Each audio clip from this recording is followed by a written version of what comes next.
कहाँ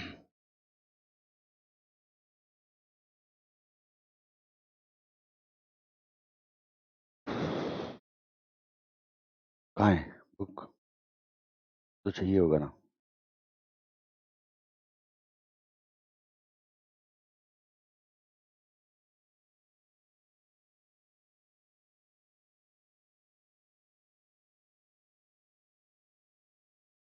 simple.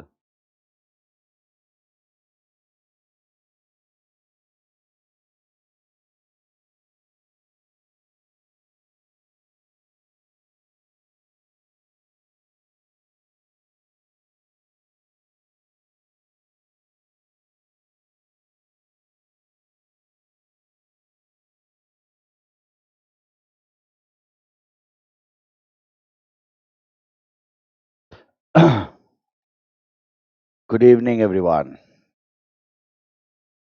Good evening. Good evening. Good evening.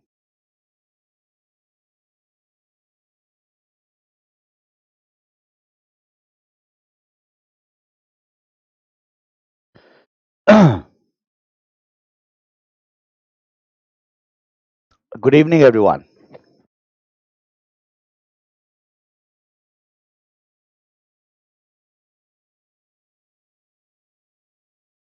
Last topic जो हमने किया था that was implementation of CBS. Good evening. Good evening. तो आगे बढ़ेंगे और इम्प्लीमेंटेशन के बाद सीबीएस से रिलेटेड बहुत सारे कॉन्सेप्ट्स को हम कवर कर चुके हैं। इनफैक्ट हमने फंक्शनल आर्किटेक्चर को देख चुके हैं, टेक्नोलॉजी कंपोनेंट्स को देख चुका है, टेक्नोलॉजी आर्किटेक्चर को हमने देखा था, की मॉड्यूल्स को हमने देखा था, प्रोडक्ट्स को हमने देखा था, इम्प्लीमेंटेशन को हमने देखा, right? Now we will talking about CBS risks and controls. तो सीबीएस से रिलेटेड क्या क्या रिस्क हैं और आप उसको कैसे, उस पर क्या कंट्रोल एक्सरसाइज करोगे, that what you have to study. मज़ेदार बात मैं अगर आपको बताऊं तो सीबीएस रिस्क एंड कंट्रोल को जब आप पढ़ोगे तो मेजॉरिटी ऑफ चीज़ें आप ऑलरेडी जानते हैं फर्स्ट चैप्टर से, क्योंकि फर्स्ट चैप्टर में आपने रिस्क एंड कंट्रोल का बेसिक इंट्रोडक्शन लिया था। तो आपको वहीं से रिस्क एंड कंट्रोल दिखाई देंगे। आपको आईटी रिस्क याद होगा, मतलब टेक्नोलॉजी रिस्क करके आपने फर्स्ट चैप्टर में रिस्क को पढ़ा था, राइट? और बहुत सारे टेक्नोलॉजी रिस्क को आपने थर्ड चैप्टर में भी आके कंट्रोल्स को पढ़ा था बेसिकली। तो कंट्रोल पढ़ रहे थे तो आपको रिस्क को भी पढ़ना था। तो जो फर्स्ट चैप्टर के रिस्क एंड कंट्रोल थे और जो थर्ड चैप्टर का रिस्क एंड कंट्रोल है, वही उसी को हमें क्या करना है, अप्लाई करना है बैंक में। तो same theory, same content we are going to use, same content. Pattern बदल जाएगा इम्प्लीमेंटेशन का, बट हाँ कॉन्सेप्ट वही होने जा रहा है। कॉन्सेप्ट में आपको कोई तब्दीली नहीं दिखाई देगी, right? So majority of risk जो अब हम पढ़ने जा रहे हैं वो आप ऑलरेडी पढ़ चुके हैं। मेजॉरिटी ऑफ कंट्रोल जो हम पढ़ने जा रहे हैं आप ऑलरेडी पढ़ चुके हैं। बस हम उसको किसके कंटेक्स्ट में लगाने जा रहे हैं? बैंक के कंटेक्स्ट में लगाने जा रहे हैं। तो मैं उम्मीद करता हूं कि रिस्क एंड कंट्रोल आपको ध्यान में होगा, है ना? ध्यान केंद्रित करो थोड़ी देर के लिए फर्स्ट चैप्टर पे, रिकॉल करो रिस्क को। रिस्क के 3 टाइप्स थे आपके पास। बिजनेस रिस्क था आपके पास, टेक्नोलॉजी रिस्क था और डेटा रिलेटेड रिस्क था। और जितने भी कंट्रोल्स आपने पढ़े खास करके अगर हम फिजिकल एक्सेस, लॉजिकल एक्सेस और एनवायरमेंटल की बात करें, राइट, तो आपको क्या करना है वो भी रिकॉल करना है, क्योंकि उसकी भी आपको जरूरत होने जा रही है, right? So physical access control, logical access control and environmental control as it is we have to apply on data centre, है ना? वही डेटा सेंटर है जिसपे हम थर्ड चैप्टर में कंट्रोल पढ़ रहे थे। वहाँ जनरल अप्रोच था, तो वो कंट्रोल किसी भी डेटा सेंटर पे लगाया जा सकता है। यहाँ हम बैंक के डेटा सेंटर पे लगा रहे हैं, बस इतने का फर्क आएगा। प्रोसेस वगैरह बदल जाते हैं, बस इतने का फर्क आता है, अदरवाइज कॉन्सेप्ट चेंज नहीं होगा। तो आ जाओ CBS, next topic, CBS risks, security and controls. CBS risk, security and controls, right? तो सबसे पहले हम देखेंगे सीबीएस रिस्क्स को, तो हेडिंग करना risks associated with risks associated with core banking system, risks associated with core banking system। और आपको बताना है मेरे को, मतलब रिस्क देख के आप समझ जाओगे, तो आपको बताना है कि उस रिस्क का क्या मतलब है। तो पहले हम we are going to have a chart, जिस चार्ट पे हम सारे रिस्क को एक जगह रख लेते हैं, फिर हम सारे रिस्क पे डिस्कशन करेंगे वन बाय वन, और हम उसकी नोटिंग करते हुए चलेंगे। मैंने आपको कहा कि बहुत ही सिंपल टॉपिक है आपका, because majority of thing you already know. तो अगर हम रिस्क एसोसिएटेड विद सीवीएस देखें तो हमारे पास क्या क्या रिस्क होते हैं यहाँ बेसिकली। चलो इसको देखते हैं, यहीं से हम चार्ट को स्टार्ट कर लेते हैं, ठीक है। सबसे पहला रिस्क होगा हमारा ऑपरेशनल रिस्क, और आप जिस रिस्क को जानते हैं उसके बारे में मेरे को बताते चलो। Do you know about operational risk? क्या आप ऑपरेशनल रिस्क को जानते हैं? क्या आपको पता है ऑपरेशनल रिस्क का क्या मतलब होना चाहिए? अगर हम ऑपरेशनल रिस्क फेस कर रहे हैं तो उसका क्या मतलब होगा? सेकंड है क्रेडिट रिस्क। ये मैं आपसे क्यों पूछ रहा हूँ सर, हमसे क्यों पूछ रहे हो आप? मैं आपसे इसलिए पूछ रहा हूँ कि रिस्क आपने बहुत डिटेल में पढ़ा हुआ है बालक, बहुत डिटेल में, और इतना टाइम दिया था हमने कॉन्सेप्ट क्लैरिटी पे चैप्टर 1 में और चैप्टर 3 में। उसका पर्पस भी यही था, मैंने बताया था आपको कि same concept is applied as per the organisation. क्या आती है? वेरिएशंस आती हैं। Third is the market risk. दो मार्केट रिस्क मैंने आपको नहीं बताया था, फिर भी आप मार्केट रिस्क के बारे में भी बता सकते हो। अगर आप रिस्क को जानते हैं तो आप रिस्क के सोर्सेस को समझते हैं, और जब से सोर्सेस को समझते हैं तो आप आसानी से रिस्क के नाम से आप बता सकते हैं कि ये किस तरह का रिस्क है। Strategic risk is the fourth one. आपने कभी सुना है स्ट्रेटेजिक रिस्क के बारे में? Number 5 compliance risk. आपने कभी सुना है कंप्लायंस रिस्क के बारे में? And number 6 IT risk. आपने पढ़ा है आईटी रिस्क को? तो जरा गौर करो, ये 6 टाइप के रिस्क हैं आपके पास। Day to day risk, operational risk, Shiva का कहना है, इनका कहना है कि जो अगर हमारे हमारे कंपनी के ऑपरेशन में डिसरप्शन आ जाए किसी भी तरह से, सो डे टू डे का मतलब ऑपरेशनल डिसरप्शन की हम बात कर रहे हैं, तो डायरेक्ट या इनडायरेक्ट लॉस हो किसी भी तरह से हमारे ऑपरेशन के डिसरप्ट होने से, तो वो ऑपरेशनल रिस्क कहलाएगा।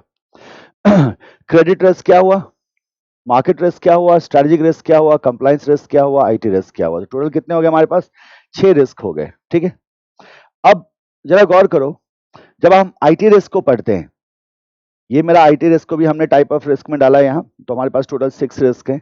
सो आईटी रिस्क में हम क्या करते हैं? आईटी कंट्रोल्स को अप्लाई करते हैं ताकि हम आईटी रिस्क को मिटिगेट कर सकें। और आपको याद होगा रिस्क टॉलरेंस कह रहे थे हम, या एपेटाइट कह रहे थे, उसके अंदर ही होना चाहिए। तो आईटी रिस्क के अंदर again you have various types of risk in the IT risk. तो यहाँ आप टेक्नोलॉजी रिस्क को क्या करते हैं देखते हैं। तो हम क्या करते हैं, फर्दर देखते हैं कि आईटी रिस्क में हमारे पास क्या क्या चीजें हो सकती हैं। Right, let's talk about the IT risk now. सबसे पहला ओनरशिप ऑफ डेटा। अब हम इसको 1 2 करते हैं।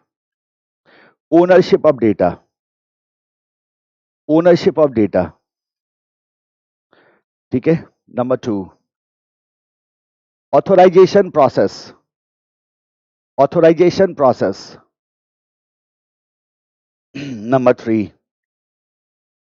Authentication process, authorisation process, authentication process. Number 4 several software interface,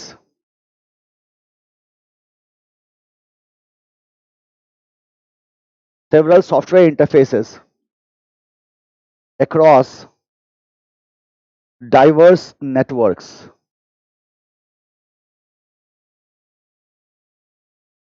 Number 5 maintaining response time, maintaining response time, maintaining response time.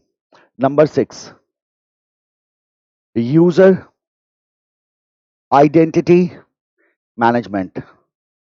Number 7 access control. Number 8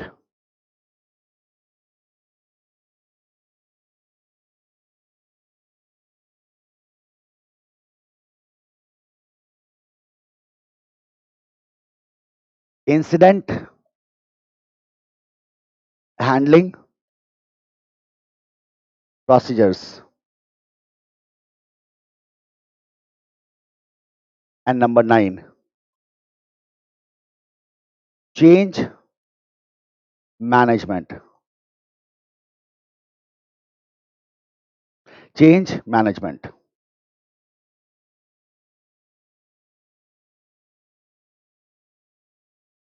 change management. तो गौर करो, आपके पास टोटल 9 रिस्क हैं जो आप कहाँ रखेंगे, टेक्नोलॉजी रिस्क में रखेंगे, और आपके पास टोटल 6 रिस्क हैं जो आपका रिस्क एसोसिएटेड विद सीबीएस है। उसमें आईटी रिस्क भी इंक्लूडेड है, और आईटी रिस्क के अंदर हमारे पास total 9 different types of risk हैं। This is what you have to study about CBS risk and controls. तो पहले हम रिस्क को देख रहे हैं। ये सारे के सारे रिस्क, ठीक है, कुछ की बात कर लेते हैं पहले, और फिर हम वन बाय वन सबको डिस्कस करते हुए चलेंगे। डिस्कस क्या करेंगे, मैं आपको रिकॉल कराऊंगा, ये एक तरह से रिवीजन है क्योंकि आपने सबको पढ़ा हुआ है। ठीक है, बहुत सारे पॉइंट्स है ना, 9 और 6 टोटल कितने हो गए, 15 हो गए। तो you have to keep in mind. ऐसा कर लेते हैं।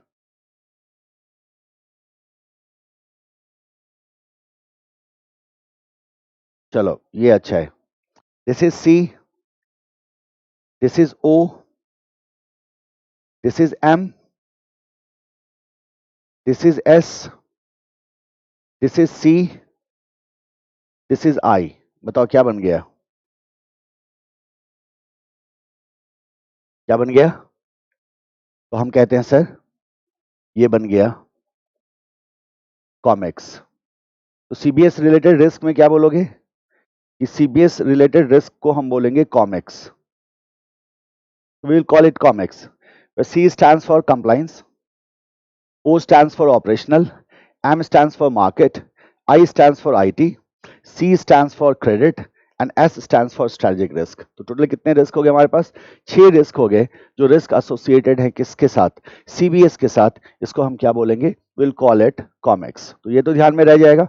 कॉमेक्स में C stands for credit, 2 C है ना, एक C क्रेडिट के लिए और एक कंप्लाइंस के लिए, एम मार्केट के लिए, एस स्ट्रेटजी के लिए, ओ ऑपरेशनल के लिए, आई आईटी के लिए। तो कितने हो गए टोटल, 6 रिस्क हो गए। और in IT we have various kinds of risk जो हमें देखना होगा। ड्रॉ कर लिया सबने? Let me know please.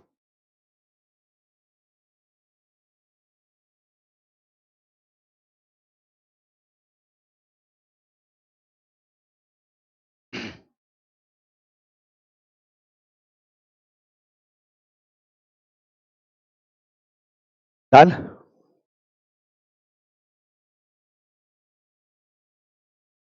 ठीक है, ये हम कहते हैं, हमने कहा सर चेंज मैनेजमेंट है, एमजीएमटी, चेंज मैनेजमेंट।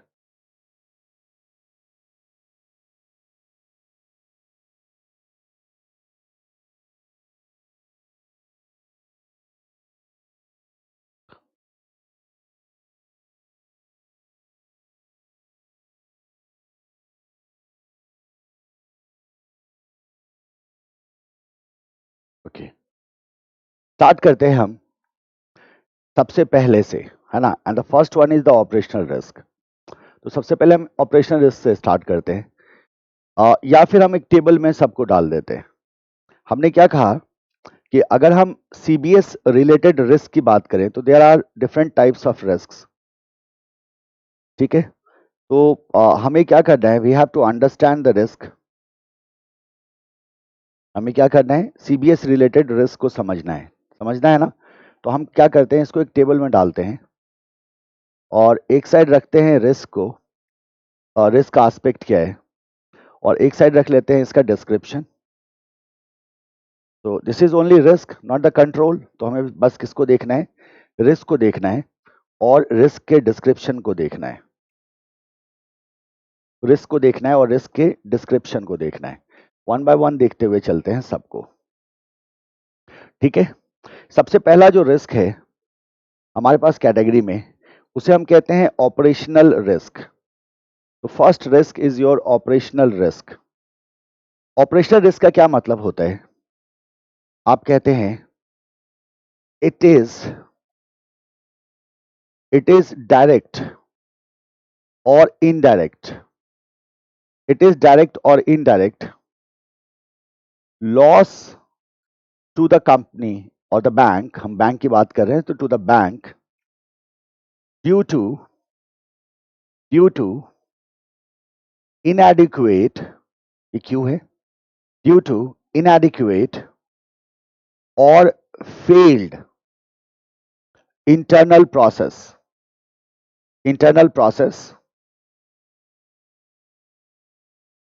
people और system। अगर इंटरनल प्रोसेस, पीपल या सिस्टम फेल होता है तो उसकी वजह से जो रिस्क क्रिएट होता है, चाहे वो डायरेक्ट लॉस हो चाहे इनडायरेक्ट लॉस हो, that is called as operational risk. अब हम कहते हैं कि सर अब हम इसको कैसे ध्यान में रखें, तो कहते हैं सर ये कुछ नहीं है, this is talking about operational disruption. ये ऑपरेशनल डिसरप्शन की हम यहाँ बात कर रहे हैं। किसी तरह से हमारा ऑपरेशन क्या होने वाला है, डिसरप्ट होने वाला है।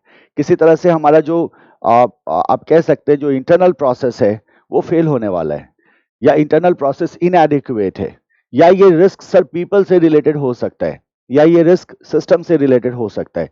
किसी भी तरह से अगर हमारा ऑपरेशन डिसरप्ट होता है, रीजन में be the disruption of process, reason में be disruption of your system. 304% पे है जूम, अब इससे ज्यादा जूम कैसे होगा? अंकित 304% पे जूम है पलक। ठीक है, मैं मुझे स्क्रीन फिर स्लाइड करना होगा और आपको फिर डिफिकल्टी होनी शुरू हो जाएगी।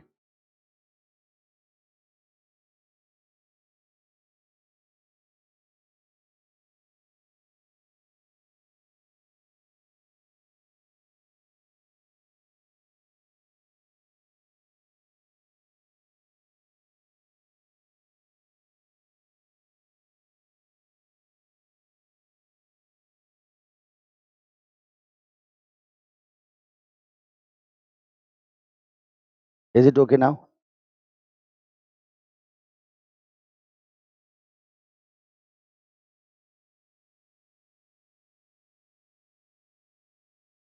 अंकित बताएं प्लीज, मैनेजेबल है ना?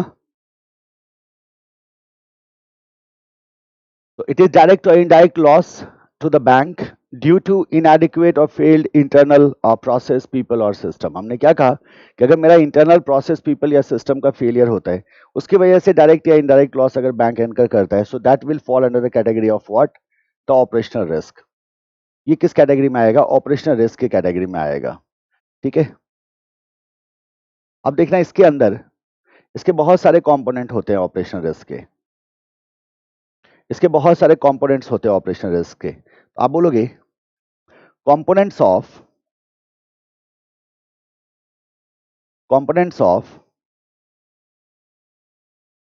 ऑपरेशनल रिस्क्स आर, मतलब बहुत सारे तरह के रिस्क को आप क्या कर सकते हैं, ऑपरेशनल रिस्क के अंदर कैटेगराइज कर सकते हैं, है ना? बहुत सारे रिस्क को आप क्या कर सकते हैं, ऑपरेशनल रिस्क के अंदर कैटेगराइज कर सकते हैं। तो अब 320 पे है, अब अंकित दिख रहा होगा आपको। तो they are different risk what can be categorise under the operational risk. अब वो रिस्क कौन कौन से हैं, तो सबसे पहले देखिएगा, the first risk is your transaction processing risk. सबसे पहला रिस्क है आपका ट्रांजैक्शन प्रोसेसिंग रिस्क। तो the first risk is transaction processing risk.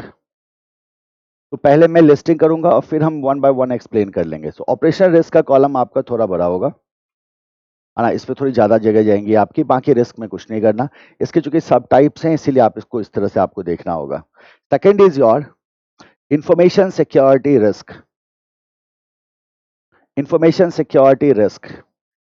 Third is your legal risk, information security risk, legal risk.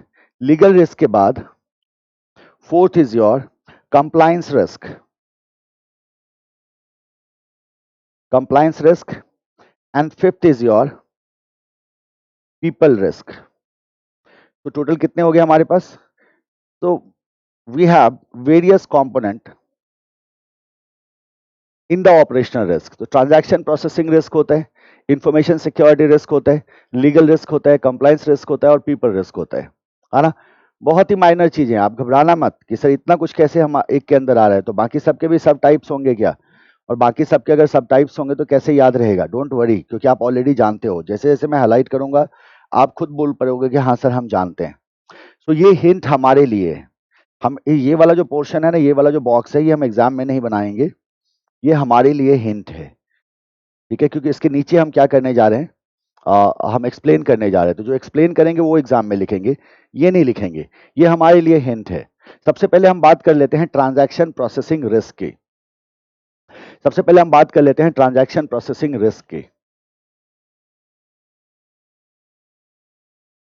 ठीक है। अच्छा मुझे बताओ, ट्रांजैक्शन प्रोसेसिंग आप जानते हो, बहुत अच्छी तरह से जानते हो ट्रांजैक्शन प्रोसेसिंग का क्या मतलब हुआ। आप कहते हैं sir whenever we are doing any kind of transaction in bank there may be some risk. जैसे बैंक में मान लो इंटरेस्ट कंप्यूटेशन की बात करते हैं, तो बैंक में क्या होता है, इंटरेस्ट कंप्यूटेशन होता है कि जो टोटल अमाउंट है उस पर वो क्या करते हैं, इंटरेस्ट रेट अप्लाई करेंगे और कैलकुलेट करेंगे कितना इंटरेस्ट क्रिएट होता है। तो क्या वहां किसी तरह का कंप्यूटेशनल रिस्क हो सकता है, और अगर इंटरेस्ट कैलकुलेशन के दौरान कंप्यूटेशनल रिस्क हुआ तो क्या वो ट्रांजैक्शन प्रोसेसिंग रिस्क में कैटेगराइज होगा या नहीं होगा। आप बोलोगे हाँ सर होगा, डेफिनेटली होगा। या फिर सोचो अगर आपने प्रोसेस करके you create some kind of report and that report is not error free. उस रिपोर्ट में मान लो अगर गलतियां हैं और प्रोसेसिंग के दौरान किसी तरह की प्रॉब्लम हुई है, गलती हुई है और उसकी वजह से रिपोर्ट गलत है, same the faulty report is being shared with the management, तो क्या वो ट्रांजैक्शन प्रोसेसिंग रिस्क का हिस्सा होगा या नहीं। तो आप बोलोगे बिल्कुल होगा। तो अगर हम एक सिंपल शब्दों में ट्रांजैक्शन प्रोसेसिंग रिस्क को दिमाग में रखना चाहें तो हम कहते हैं sir error in data entry. Error in data entry. So while computation of any transaction or computation in the bank, if data entry is wrong, the computation eventually will wrong. So एक तरह का वो क्या हो गया, transaction processing risk हुआ, that may cause direct loss or the indirect loss. वो क्या कर सकता है, बैंक के लिए loss create कर सकता है।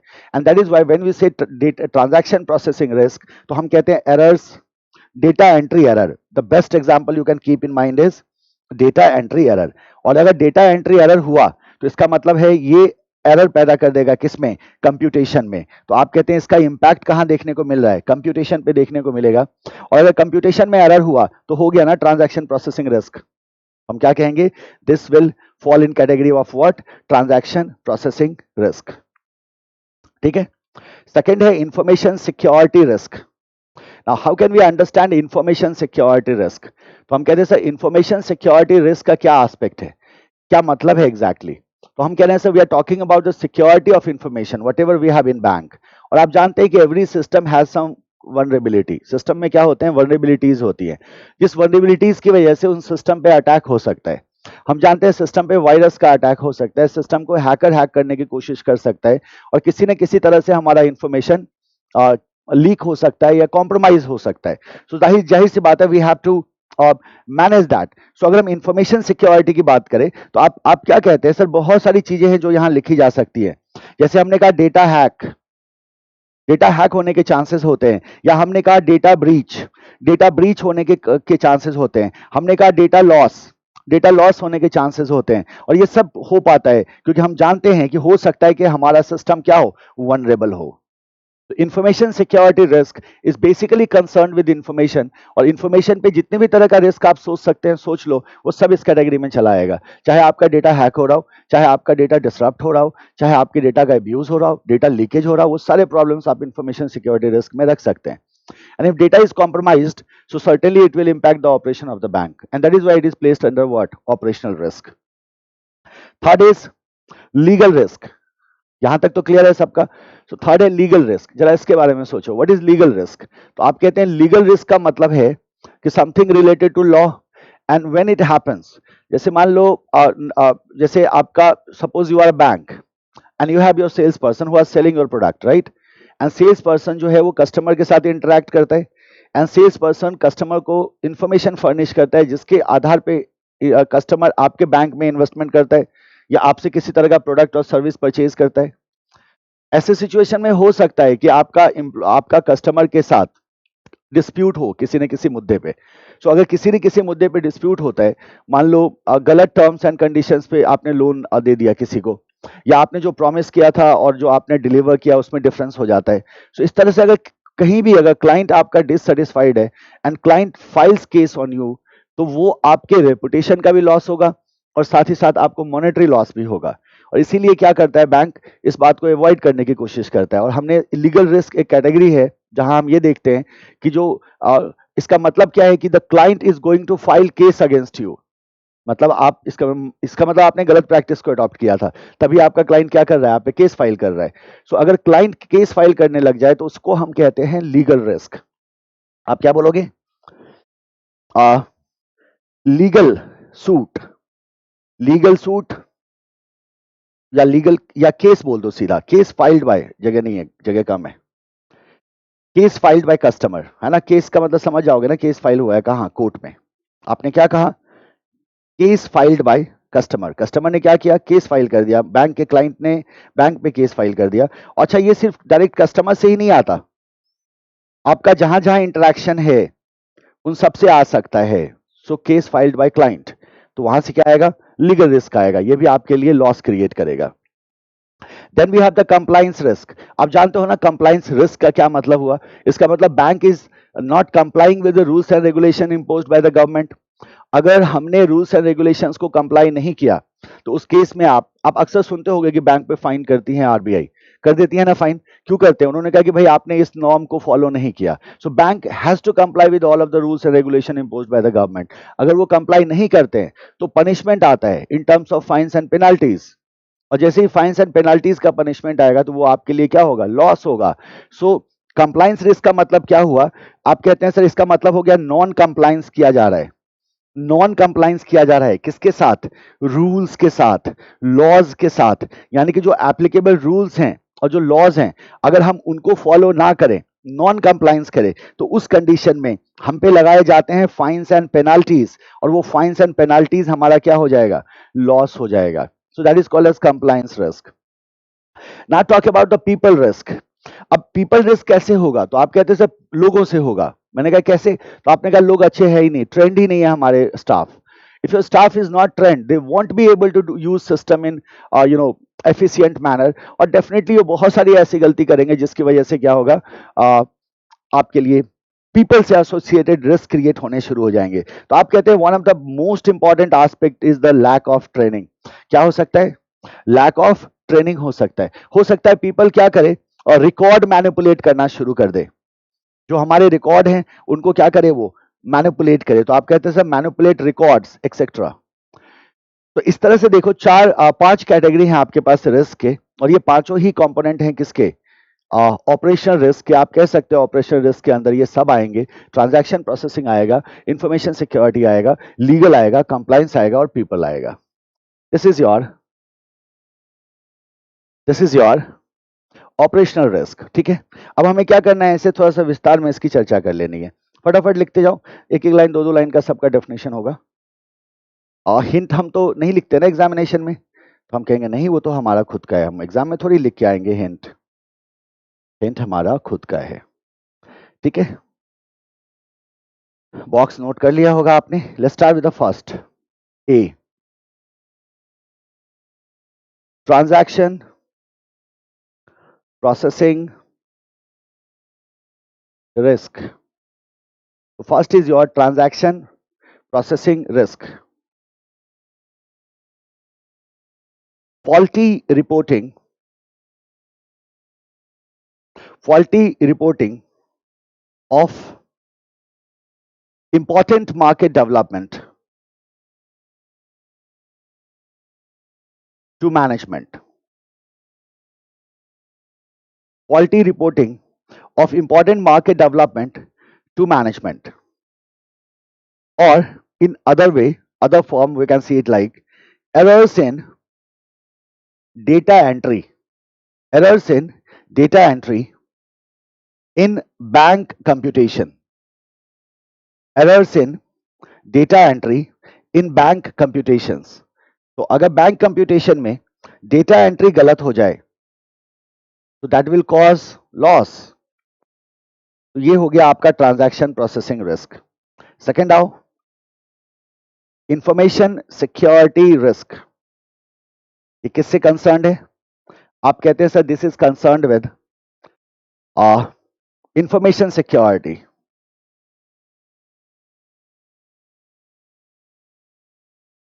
Such risk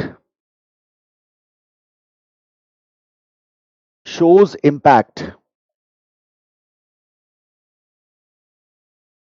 due to such risks shows impact due to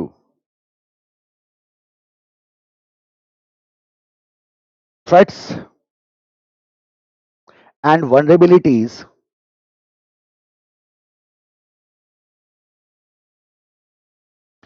associated with operations. So if there is some vulnerability, then security, information security risk will be materialized. Data breaches which impacts reputation of bank. Data breach का मतलब है reputation का loss होगा and may cause huge loss to customer.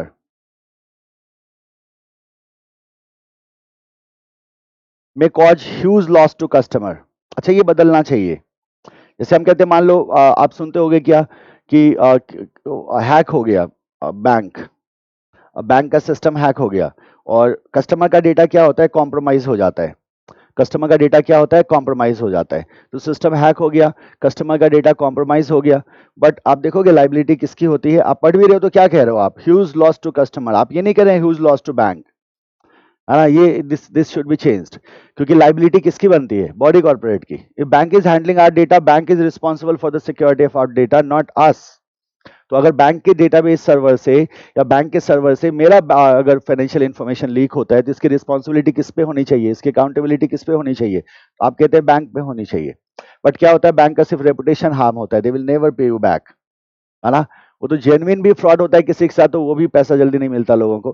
तो चलो कोई बात नहीं. Data breaches will impact the reputation of the bank. Bank का रेपुटेशन खराब होता है and it may cause huge loss to the customer. Customer के लिए क्या होगा, ह्यूज लॉस होगा. use of use of information system, use of information system and environment,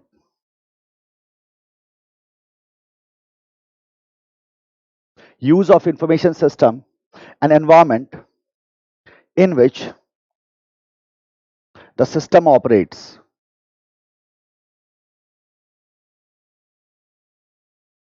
in which the system operates. So these are your information security risk. चलो third में हमने रखा था किसी लीगल रिस्क को. Third is your legal risk.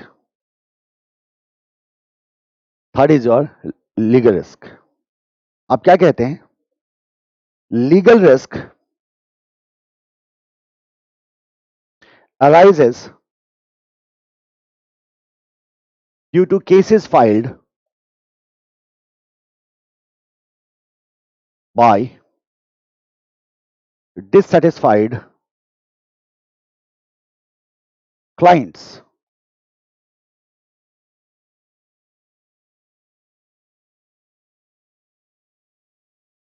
If a client is mistreated, misinformed, or there arises any dispute,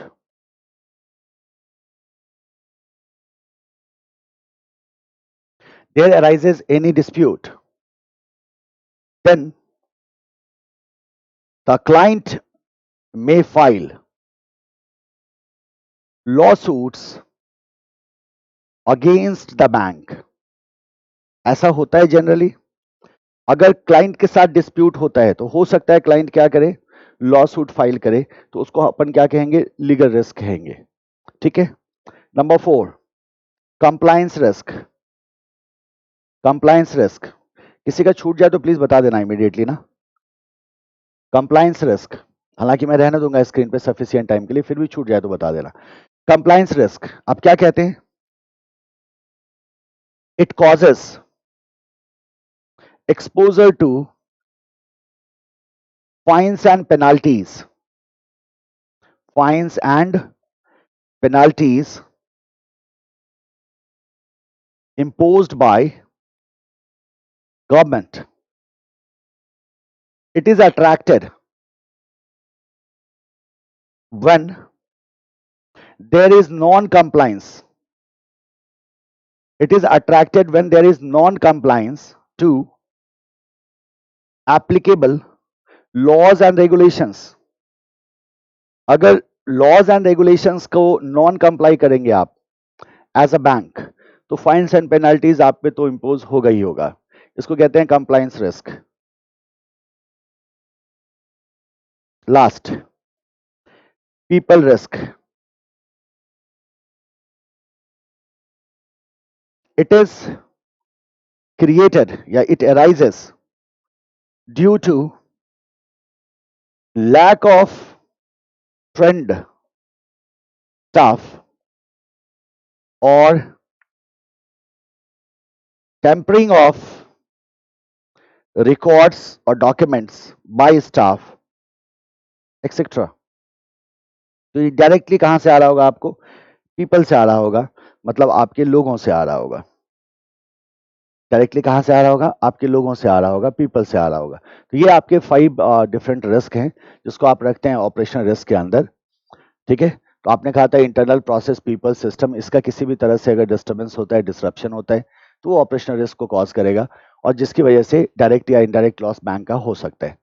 indirect loss हम क्यों कह रहे हैं? क्योंकि हमने कहा सर जैसे एक जगह हम देख रहे हैं रेपुटेशन हार्म हो रहा है ना, डेटा कंप्रोमाइज हो रहा था तो रेपुटेशन हार्म हो रहा था, तो उस कंडीशन में हम कह सकते हैं कि ये इनडायरेक्ट लॉस है, but certainly reputation is very important for any corporate. तो ये 5 बेसिक कंपोनेंट्स हैं आपके ऑपरेशनल रिस्क के। ऑपरेशनल रिस्क को ट्रिपल स्टार करके रखो, है ना, इट्स वेरी इंपॉर्टेंट। आपने नोट कर लिया हो तो प्लीज मुझे बताएं।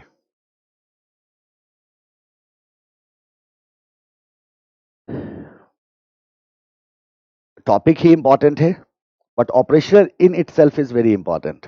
टॉपिक इज इंपॉर्टेंट है, लेकिन यहां से आपको क्वेश्चन दिख सकता है एग्जामिनेशन में, तो इसको ट्रिपल स्टार करके रखना ऑपरेशनल रिस्क को।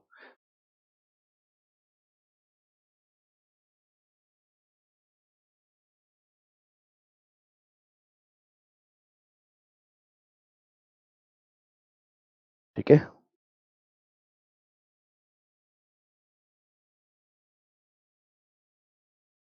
ये था हमारा पहला।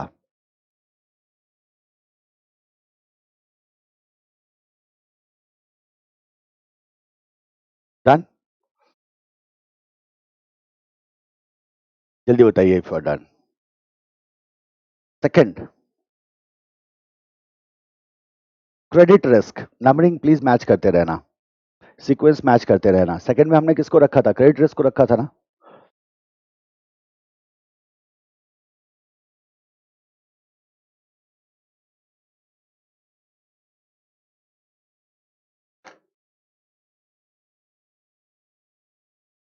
लिख लिया सबने?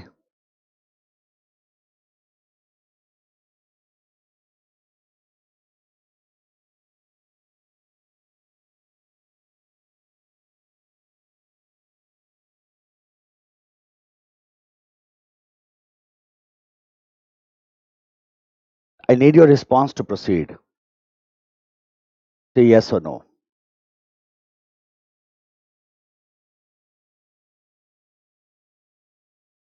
Done?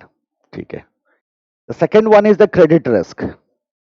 Second one is the credit risk. ठीक है, आज ये क्रेडिट रिस्क की हम बात कर लेते हैं। क्रेडिट रिस्क का क्या मतलब हुआ? हमने ऑपरेशनल रिस्क को देखा सबसे पहले, now we have to see the credit risk. Credit risk का क्या मतलब है? तो आप क्या कहते हैं कि क्रेडिट रिस्क बेसिकली ऐसा हुआ, मान लो किसी बैंक ने किसी को लोन दिया, ठीक है, तो क्या दिया भाई? क्रेडिट दिया, है ना, और उस पार्टी की तरफ से डिफॉल्ट हो जाता है।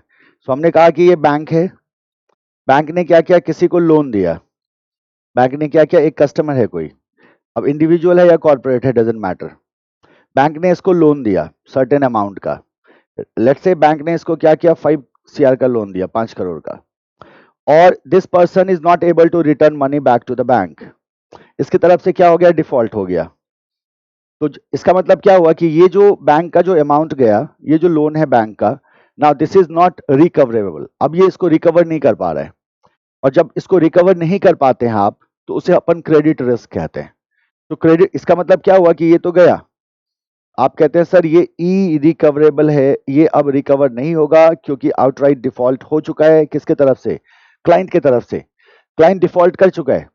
तो ऐसे रिस्क को अपन क्रेडिट रिस्क कहते हैं। ठीक है, क्या बुलाओगे इसको, क्रेडिट रिस्क बुलाओगे। बहुत सिंपल है ना, बहुत सिंपल है।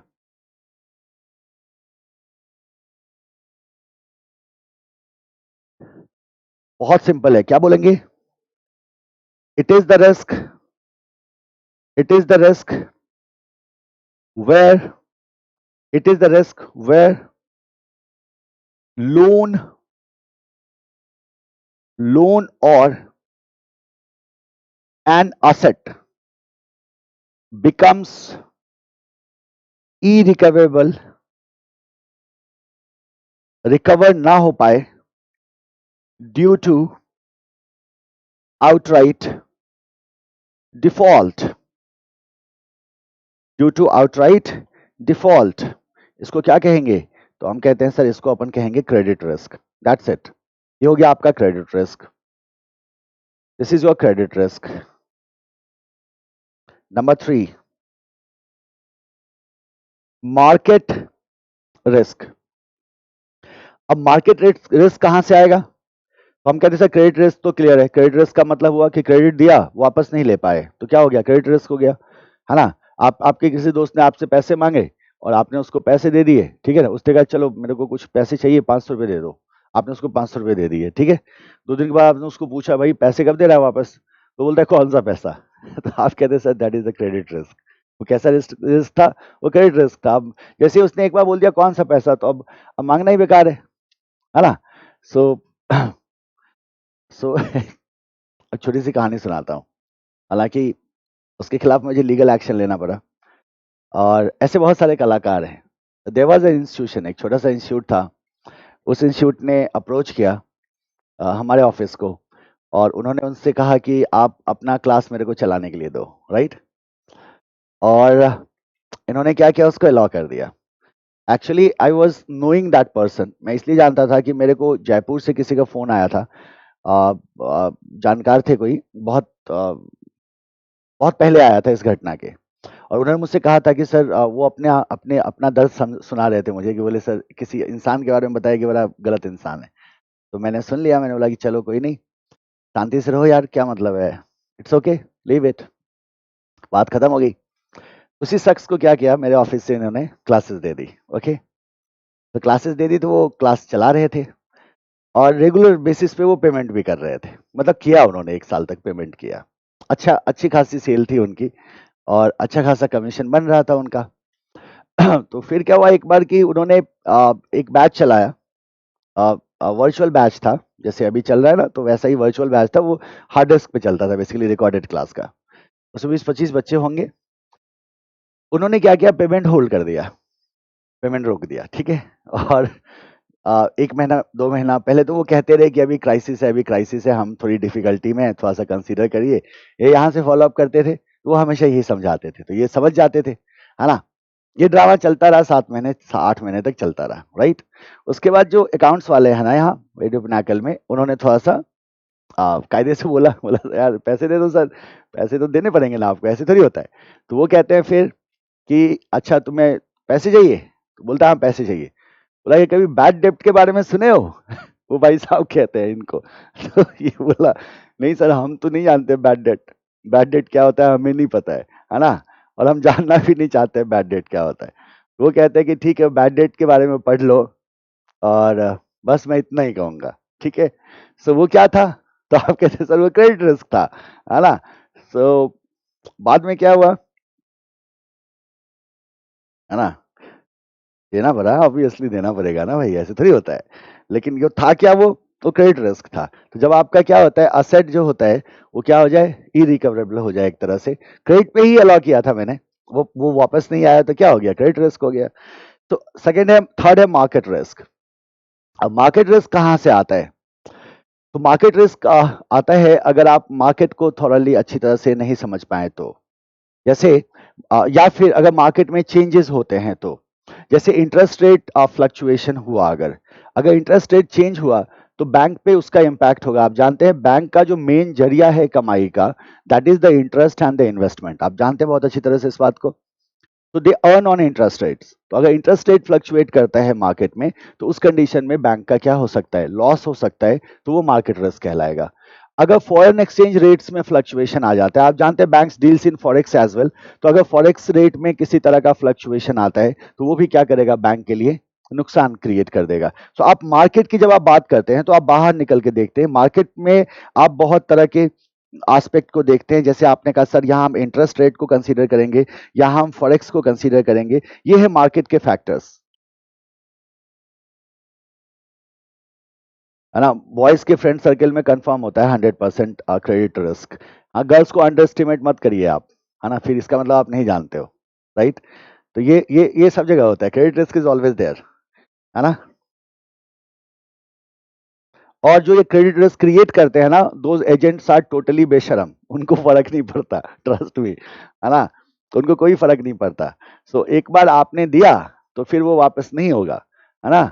या हम कहते हैं कि एक बार हमें मिला तो फिर हम वापस नहीं करेंगे, तो वो बड़े कलाकार किस्म के बच्चे होते हैं। Market risk. So market risk में हमने क्या कहा, चेंज होगा मार्केट में, इट क्रिएट या it refers to risk of loss due to change in change in market variables like interest rate, forex rate, equity prices, etc.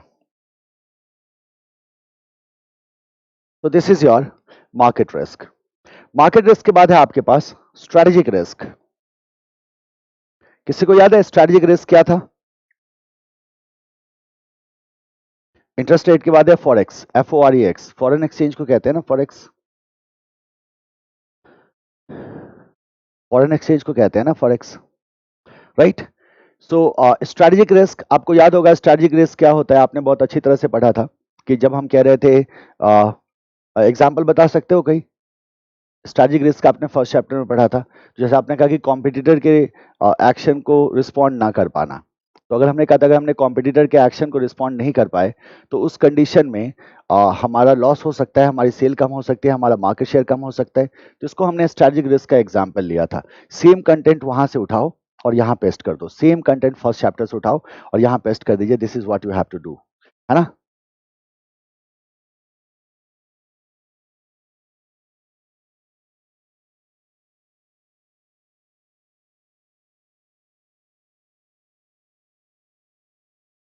आप क्या बोलोगे?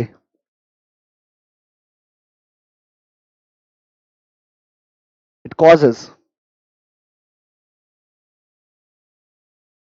decline in profit of the bank or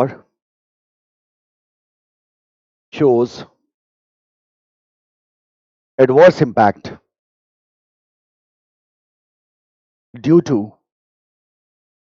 changing environment, changing business environment.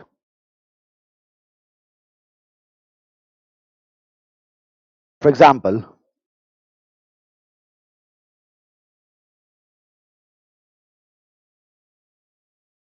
New entry, याद है आपको new entrant in industry? SM जो पढ़े हैं वो तुरंत कनेक्ट कर लोगे। न्यू एंट्रेंट का मतलब होता है नए फर्म का इंडस्ट्री में आना। तो अगर आपके कोई नई फर्म इंडस्ट्री में आ जाए तो उस कंडीशन में क्या होगा, आपके प्रॉफिट पे इंपैक्ट होगा, आपके सेल पे इंपैक्ट होगा। Inability to respond moves of rivals.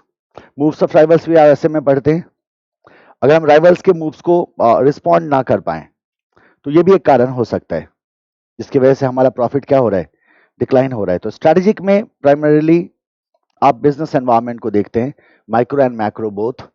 तो सारे के सारे जो एनवायरनमेंट है उसको आप देखते हैं, और वहां से अगर आपको कहीं इंपैक्ट हो रहा होता है, so that will place under the category of what, strategic risk. Number 5, compliance risk. क्या होता है, सेम होगा sir. It causes fines and penalties and arise due to and arises due to non-compliance of laws and regulations imposed by government। तो अभी थोड़ी देर पहले अभी 5 forces model बिल्कुल सही, स्ट्रैटेजी फेल होने का रिस्क सुधीर बिल्कुल सही, दैट्स द सेम थिंग। अभी कुछ देर पहले जैसे राज ने कहा था non compliance of banking and RBI act, तो अब इस बात को ध्यान में रखना है राज, आप सिर्फ बैंकिंग एंड आरबीआई एक्ट की बात नहीं कर सकते, बिकॉज कंप्लायंसेस तो बहुत सारे होते हैं। Not only banking regulation act तो है ही हमारे पास, और हमारे पास आरबीआई एक्ट भी है, तो बट सिर्फ इन्हीं दो से रेगुलेट नहीं होता, इसीलिए आप लॉज एंड रेगुलेशंस लिख दो, सब कुछ कवर हो जाएगा, आपको अलग से सब लिखने की आवश्यकता नहीं है, बिल्कुल भी नहीं है अलग से लिखने की आवश्यकता। तो ये था कंप्लायंस रिस्क। कंप्लायंस रिस्क के बाद लास्ट में क्या है हमारे पास, आईटी रिस्क। कंप्लायंस रिस्क के बाद IT risk.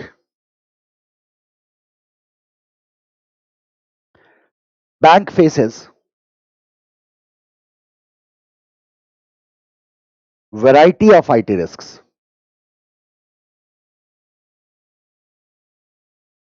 Bank faces variety of IT risks। Bank faces variety of IT risk. ये हो गया अपना कॉमिक्स, क्या हो गया, कॉमिक्स हो गया, है ना। C for credit, O for operational, M for market, I for IT, C for compliance, S for strategic. और सब इतना जनरल है, क्रेडिट रिस्क का मतलब क्रेडिट दिया वापस नहीं ले पाए, मार्केट रिस्क का मतलब कुछ मार्केट में बदलाव हो गया, इंटरेस्ट रेट वगैरह बदल गया, स्ट्रैटेजिक रिस्क का मतलब नया कॉम्पिटिटर आ गया तो हमारा प्रॉफिट डिक्लाइन हो गया, कंप्लायंस रिस्क का मतलब रूल एंड रेगुलेशन को कंप्लाई नहीं किया बैंक ने तो गवर्नमेंट ने पेनाल्टी लगा दी। आईटी रिस्क में बहुत सारे आईटी रिस्क हैं जो अभी हम पढ़ने जा रहे हैं। ऑपरेशनल रिस्क की अगर हम बात करें तो सिर्फ वही एक मात्र मुद्दा है जो आपसे एग्जामिनेशन में स्पेसिफिकली पूछा जा सकता है। तो ऐसा भी हो सकता है कि वो इसको एक क्वेश्चन बना दे आपको, मतलब अगर आपसे पूछा जाए कि रिस्क एसोसिएटेड विद सीबीएस तो आपको यही 6 आंसर करके आना है, फिर आईटी रिस्क को अलग से लिखने की जरूरत नहीं है। When they ask IT risk तो वो स्पेसिफिकली पूछेंगे आपको कि बैंक में आईटी रिस्क क्या क्या हो सकता है। तो अगर बैंक में कोर बैंकिंग सिस्टम में वो आईटी रिस्क पूछते हैं तो फिर जाके हम आईटी रिस्क को एक्सप्लेन करेंगे, वरना हमें करने की आवश्यकता नहीं है। अगर वो रिस्क एसोसिएटेड विद सीबीएस पूछते हैं तो उसमें इसी तरह से हम क्या करेंगे, एक टेबल बना के बना सकते हैं, या आप जिस तरह से जिस फॉर्मेट में इसको लिखना चाहें एग्जामिनेशन में लिख सकते हैं। बस कंसर्न कहाँ है हमारे को, ऑपरेशनल रिस्क पे थोड़ा कंसर्न है, बिकॉज उसके अंदर डिफरेंट कंपोनेंट्स हैं, और operational risk itself is a good question, ये 4 नंबर में आसानी से पूछा जा सकता है। आप अपने कंटेंट के लेंथ को देखो, आप बोलोगे हाँ ये 4 नंबर में पूछा जा सकता है, उसको हम क्या करेंगे, ध्यान में रखेंगे। This all about your risk associated with CBS. Now जैसा कि हम जानते हैं, शुरू में ही मैंने आपको चार्ट में शो कर दिया था, इलैबोरेशन होगा इसका। Now we have to see specifically the IT risk. अब हमें किसको देखना होगा, स्पेसिफिकली आईटी रिस्क को देखना होगा। I hope it is done, note कर चुके हो सब, इन्फॉर्म करते रहो प्लीज। आ जाइए, आईटी रिस्क किसकी बात कर रहे हैं, आईटी रिस्क इन सीबीएस। किसके कंटेक्स्ट में, कोर बैंकिंग सिस्टम के कंटेक्स्ट में हमारे पास आईटी रिस्क कौन कौन से हैं, कोर बैंकिंग सिस्टम के कंटेक्स्ट में हमारे पास आईटी रिस्क कौन कौन से हैं। तो you know the risk, you know the risk and you know the description as well. आपको रिस्क भी मालूम है, आपको डिस्क्रिप्शन भी मालूम है, तो टेक्निकली यहाँ कुछ ऐसा नहीं है जो मैं आपको कुछ अलग बताने जा रहा हूँ, बिकॉज सारे के सारे रिस्क को आपने पढ़ा हुआ है कहीं ना कहीं। कुछ नया आपको नहीं मिलने जा रहा है इस टॉपिक में, बिल्कुल भी नहीं, ना इस टॉपिक में ना ही कंट्रोल में। कंट्रोल में भी आपको कुछ नया नहीं मिलेगा।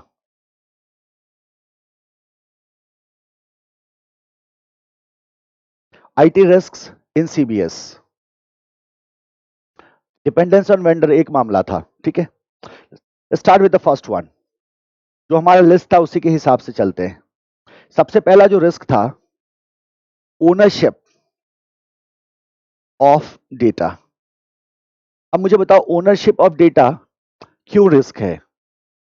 ओनरशिप ऑफ डेटा क्यों रिस्क है? तो आपने क्या कहा कि सर एक पंगा है। मैंने पूछा क्या पंगा है बालक बताओ। तो आप कहते हैं सर आपको याद है कुछ, आपने डेटा सेंटर बनाया था। मैं बोलूंगा हाँ मुझे याद है, हमने डेटा सेंटर बनाया था। तो आपने बोला सर याद करो, आपने एक सेंट्रलाइज डेटाबेस सर्वर रखा था। मैंने बोला हाँ रखा था। तो आप कहते सर आप याद करो, आपने लिखवाया था इस बात को, आपने समझाया था इस बात को, आप चिल्ला चिल्ला के हमें समझाते हो इस बात को कि बालक पूरे बैंक का पूरा data, entire data of bank is stored in database server. तो सर मेरे को एक बात बताओ, you have a centralised database and all of the data of the bank is stored in that database, तो want to define the ownership, isn't it an issue?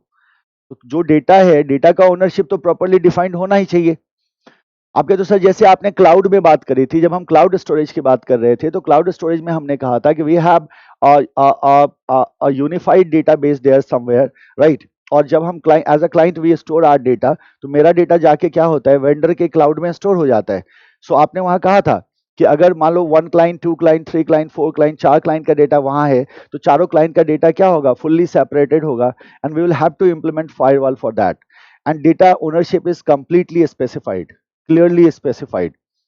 तो ownership of data has to be specified. आप बोलोगे हाँ ये specify करना होगा, this is a big risk. और क्यों ये रिस्क हो गया? तो आप बोलोगे because entire data is stored in data centre. सारा डेटा आप एक जगह स्टोर कर रहे हैं। अगर अलग अलग हार्डवेयर में आप डेटा स्टोर कर रहे होते तो कंसर्न नहीं होता। आप क्या कहते हैं, सर्टेनली आपको करना होगा। तो व्हाट वी से here, entire data of bank, entire data of bank resides at resides at data centre. Bank का पूरा डेटा कहाँ होता है, डेटा सेंटर में होता है, सेंट्रलाइज डेटाबेस में होता है ना।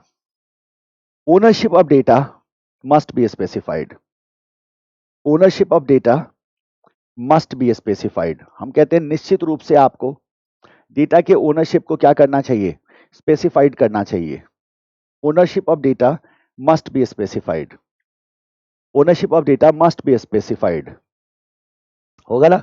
तो पहला हो गया हमारा ओनरशिप ऑफ डेटा। सेकंड आते हैं, सेकंड क्या था, ऑथेंटिकेशन था आई थिंक, या ऑथोराइजेशन था, ऑथेंटिकेशन ही था। Second is your authentication process, second is your authentication process, authentication process.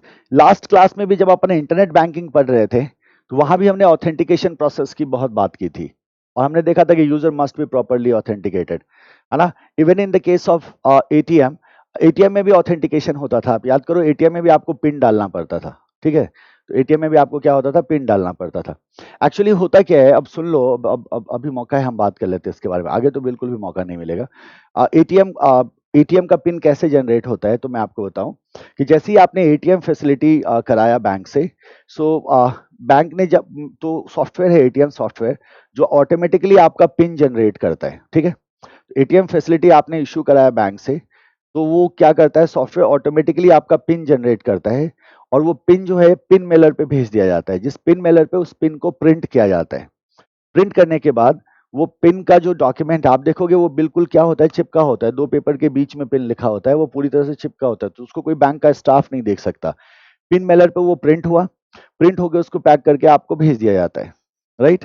So you have the pin, और जिस पिन की मदद से आप क्या कर सकते हैं, एटीएम को एक्सेस कर सकते हैं। तो you have the EFT card and the pin.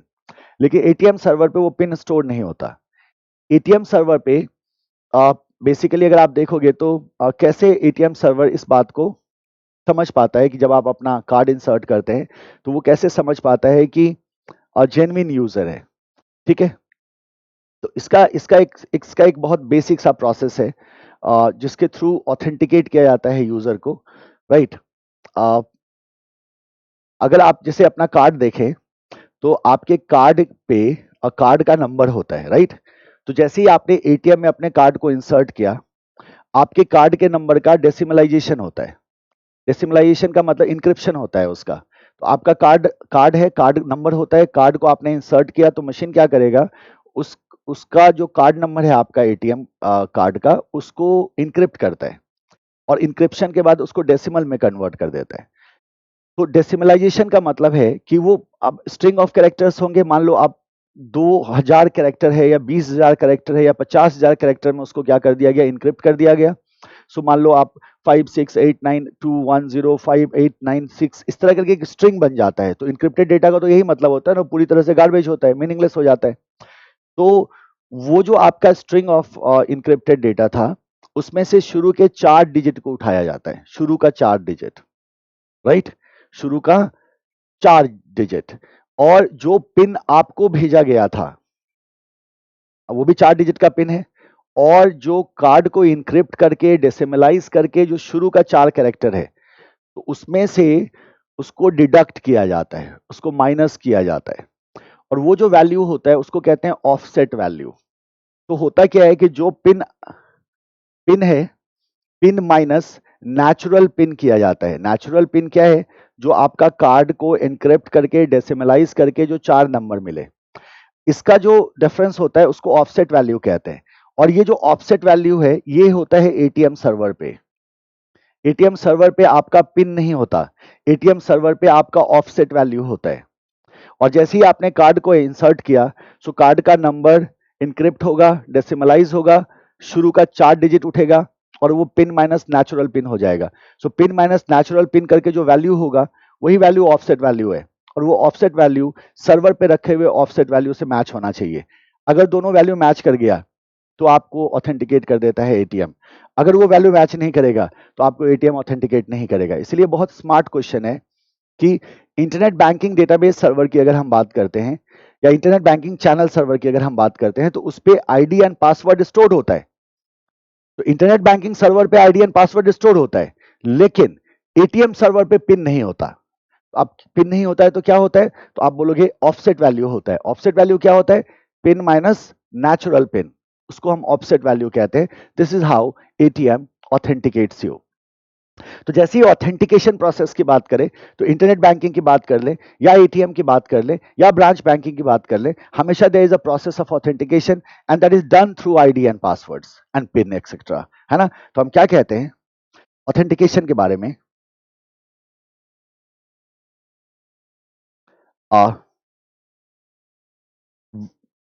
Various authentication methods, various authentication methods includes user ID, passwords, PIN, OTP, etcetera. इसके थ्रू अपन क्या कर सकते हैं, यूजर को ऑथेंटिकेट कर सकते हैं। इसको कहते हैं ऑथेंटिकेशन प्रोसेस। इसको क्या कहते हैं, ऑथेंटिकेशन प्रोसेस। थर्ड आ जाओ, ऑथोराइजेशन प्रोसेस। ऑथोराइजेशन प्रोसेस, बताओ किसको एक्सेस दोगे सिस्टम का, ऑथराइज यूजर को या अनऑथराइज यूजर को।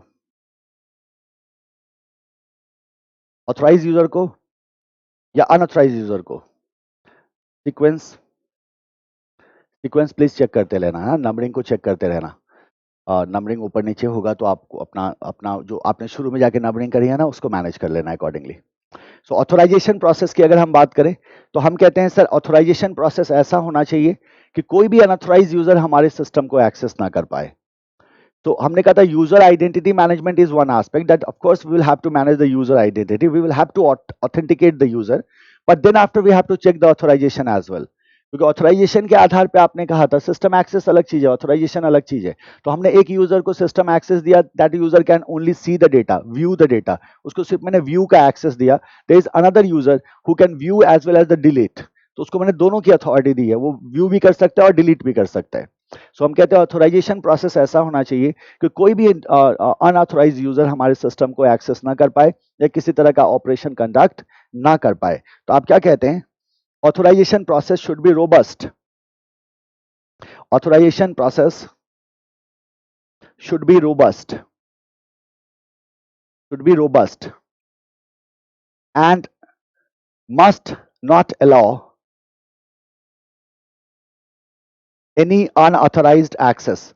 किसी भी तरह का unauthorized access allowed नहीं होना चाहिए. And must not allowed any unauthorized access. किसी भी तरह का unauthorized access allow नहीं होना चाहिए. ठीक है. Number 4. Several software interface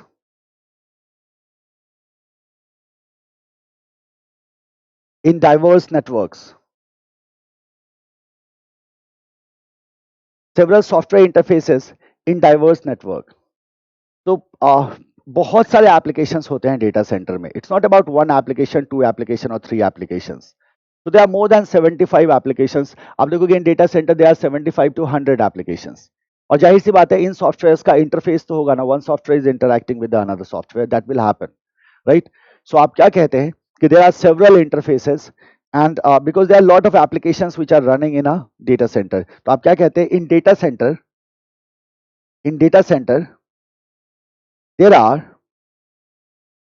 there are 75 to 100 interfaces and application softwares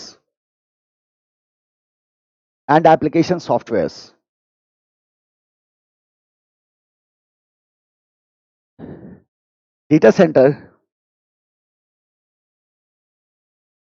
must have proper infrastructure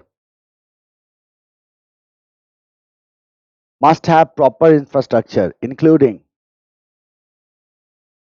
power backup, diesel generators. अगर पावर बैकअप फेल हुआ तो आप डीजल जनरेटर्स का इस्तेमाल कर सकते हैं, यूपीएस एक्सेट्रा.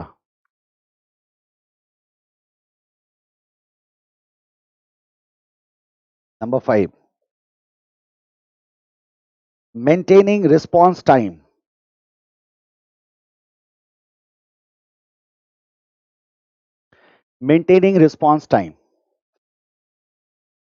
अच्छा एक बात बताओ कि मेंटेनिंग रिस्पॉन्स टाइम का क्या मतलब हुआ. तो आप मेरे को ये बताओ कि रिस्पॉन्स टाइम क्या होना चाहिए, मिनिमाइज होना चाहिए, मैक्सिमाइज होना चाहिए. Tell me one thing. Response time minimise होना चाहिए, मैक्सिमाइज होना चाहिए. रिस्पॉन्स टाइम का मतलब क्या हुआ कि whenever you are sending some request to the system, how fast that system can reply you.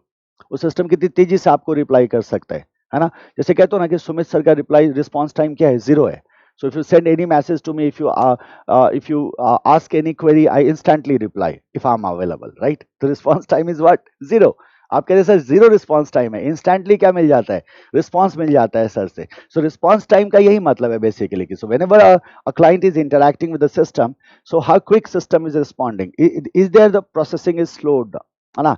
तो अगर मान लो बहुत स्लो प्रोसेसिंग है and system is taking more time to respond to the customer client, तो जाहिर सी बात है उस कंडीशन में जो कस्टमर्स हैं बैंक के, जो क्लाइंट्स हैं बैंक के, वो अच्छा फील नहीं करेंगे. दैट्स वेरी ऑब्वियस ना, बिकॉज उनको ज्यादा टाइम देना होगा किसी भी प्रोसेसिंग को करने में. तो रिस्पॉन्स टाइम को हमें क्या करना है, तो हम कहते हैं सर रिस्पॉन्स टाइम को हमें इंप्रूव करना होता है, रिस्पॉन्स टाइम को हमें अच्छा करना होता है. Now tell me about up time and down time.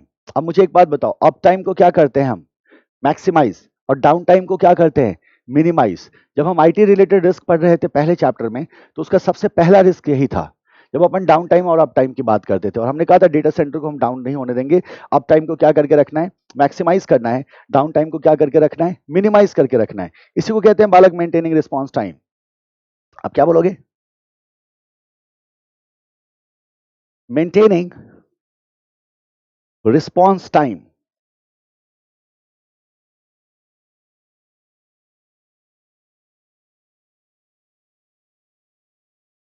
maintaining response time and maximizing uptime is always challenging. ये इतना आसान नहीं होगा, आप जानते, it is going to be very challenging. Number 6, user identity management,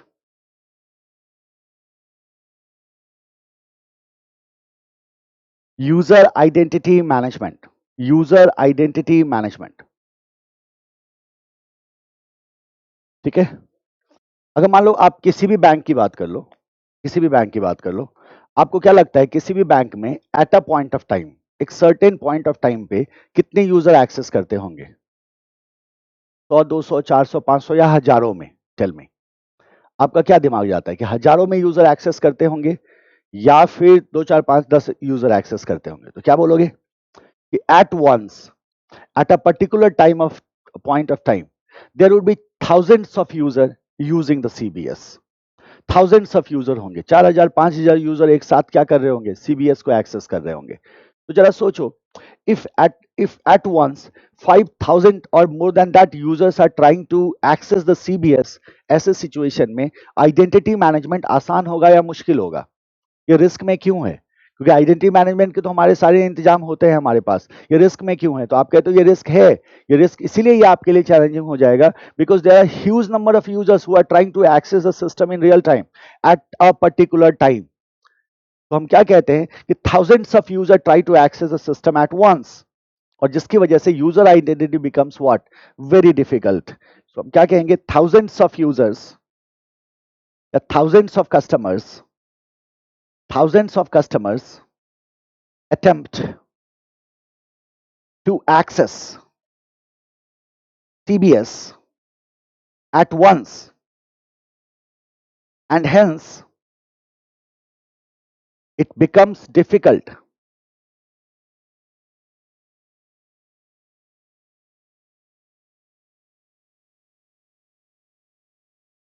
and hence यहां लिख देना user identity management becomes difficult, ऐसे लिख देना, and hence user identity management becomes difficult. और इसी वजह से यूजर आइडेंटिटी मैनेजमेंट क्या हो जाता है? डिफिकल्ट हो जाता है। क्यों? क्योंकि हम कहते हैं there are thousands of user who are trying to access system at a given point of time. बहुत सारे यूजर हैं जो सिस्टम को एक ही समय में एक्सेस करने की कोशिश कर रहे हैं। Number 7, access control. याद है किसी को एक्सेस कंट्रोल? क्या क्या लगाया था आपने? कहा सर बहुत सारे मेथड होते हैं, प्लास्टिक कार्ड्स होता है, पिन होता है, पासवर्ड्स होते हैं ना, बायोमेट्रिक्स होते हैं। तो बहुत सारे एक्सेस कंट्रोल लगाते हैं। तो एक्सेस कंट्रोल क्यों लगाते हैं? तो ताकि यूजर का ऑथोराइजेशन चेक करें, मतलब सिर्फ ऑथोराइज ऑथेंटिकेटेड यूजर को एक्सेस मिले, बाकी को ना मिले। तो एक्सेस पे कंट्रोल लगाते हैं। तो कैसा कंट्रोल होना चाहिए? वीक होना चाहिए, स्ट्रॉन्ग एक्सेस कंट्रोल होना चाहिए? आप बोलोगे स्ट्रॉन्ग एक्सेस कंट्रोल होना चाहिए, ऑब्वियस है। strong access control need to be designed and implemented. Your access control should be very strong,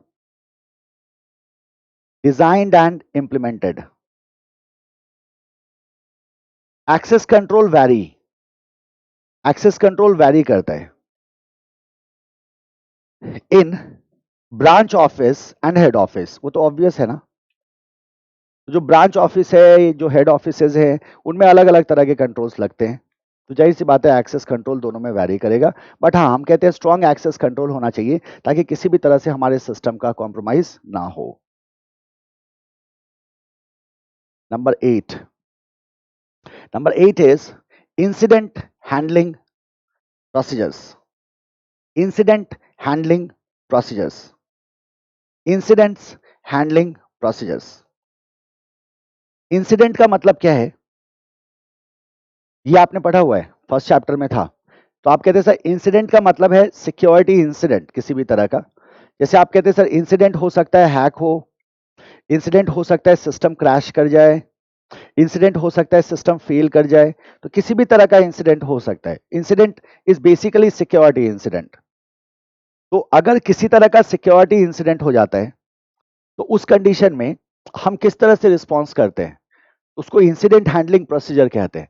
तो आप कहते हैं इंसिडेंट हैंडलिंग प्रोसीजर बेसिकली तब काम आता है जब सिक्योरिटी ब्रीच हो चुका होता है। जैसे हैकिंग होना है तो हैकिंग हो चुका होता है। What you are going to do after hacking, उसके लिए आपके पास प्रोसीजर है या नहीं है? What you are going to do after the crashing of system, अगर आपका सिस्टम क्रैश कर जाता है तो आफ्टर मैथ इसीलिए हम कहते हैं इसको कि it is basically aftermath of some disaster, some kind of security incident.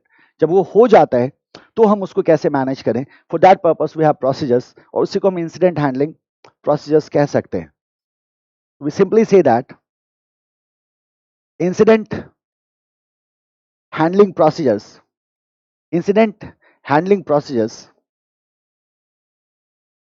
is basically used to handle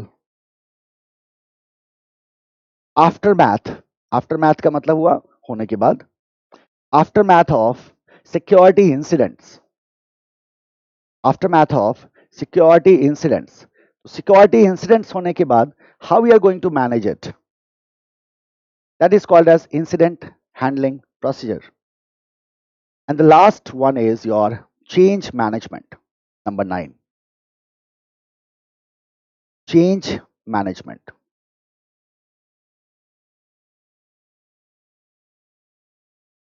Change management.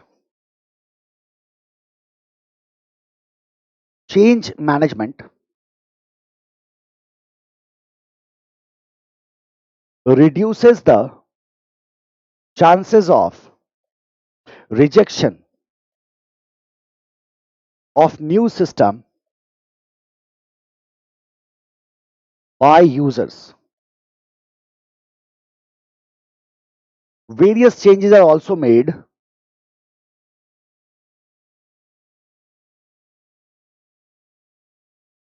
at application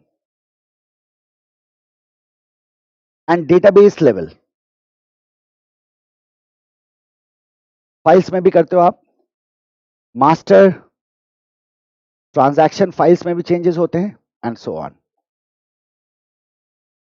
so change management का जो पहला पॉइंट है that's about the user behaviour. Change management भी आपने पढ़ा हुआ है first chapter में. तो मैं आपसे कह रहा था कि आईटी रिस्क बेसिकली आप ऑलरेडी पढ़े हुए हैं, और जो आप यहाँ चेंज मैनेजमेंट पढ़ रहे हैं वही आपने फर्स्ट चैप्टर में पढ़ा है. जो आप इंसिडेंट हैंडलिंग पढ़ रहे हैं वो भी आपने फर्स्ट चैप्टर में पढ़ा है. जो आपने ऑथेंटिकेशन पढ़ा वो आपने ऑलरेडी थर्ड चैप्टर में पढ़ा हुआ है. ऑथराइजेशन को आपने ऑलरेडी थर्ड चैप्टर में पढ़ा हुआ है. तो इसमें कुछ भी नया नहीं है, ये वही चीजें हैं जो आपने पढ़ा हुआ है. ओनरशिप की बात करें वो आप पढ़ चुके हो, राइट. रिस्पॉन्स टाइम मैनेज करने की बात करें थे, अप टाइम को मैक्सिमाइज करने का, तो मैंने कहा आपको फर्स्ट चैप्टर के आईटी रिस्क का पहला पॉइंट यही था. हम क्या कर रहे हैं, बस डिफरेंट टाइप ऑफ रिस्क को ढूंढ रहे हैं जो किससे रिलेटेड है, बैंक से रिलेटेड है, और उसको हम एक जगह लेके आ गए. That's it. और कुछ खास नहीं किया हमने. यहाँ कुछ भी नया नहीं है आपके करने के लिए. थोड़ा सा आपको ध्यान देके पढ़ना होगा कि हाँ ये चीजें रिपीट हो रही हैं. एक ही चीज को हम बार बार एक ही चीज पे बार बार समय व्यर्थ ना करें. आपको क्या करना होगा, मार्किंग करनी होगी प्रॉपरली कि ये चीजें कहाँ मेंशन्ड है. तो मुझे सिर्फ किस पे काम करना है, मुझे सिर्फ हेडिंग्स पे काम करना है. डिस्क्रिप्शन हम ऑलरेडी जानते हैं, डिस्क्रिप्शन हम किसी एक जगह पढ़ेंगे, उस डिस्क्रिप्शन को हम बैंक के हिसाब से लिख देंगे. बस हमें ये मेंशन करना है कि बैंक की बात है, दैट्स इट. और कुछ करने की हमें आवश्यकता नहीं है. It's all about your risk. ठीक है.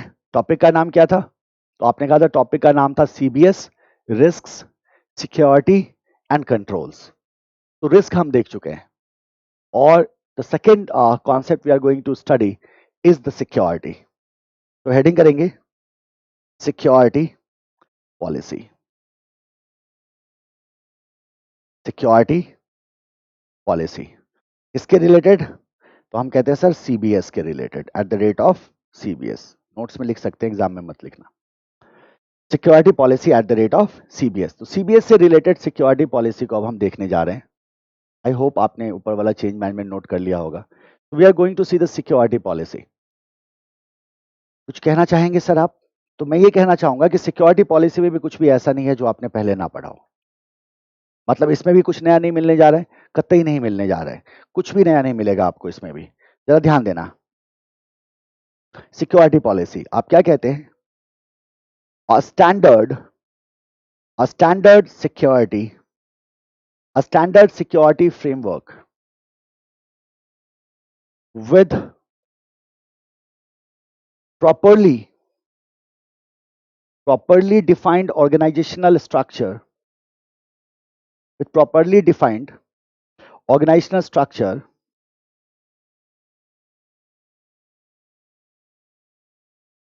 structure, helps bank helps bank to define or create helps bank to create whole security structure with clearly defined roles and responsibility. With clearly defined roles and responsibilities within the organization. Clearly defined roles and responsibilities within the organization. ठीक है? Now, in information security, in security policy, we have to see the information security.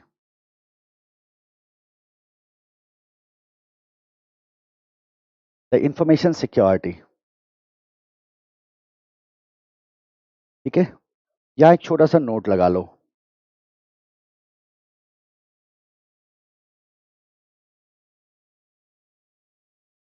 छोटा सा note लगा लो. और information security की अगर हम बात करें तो दो चीजों को देखेंगे. Standards prescribed by RBI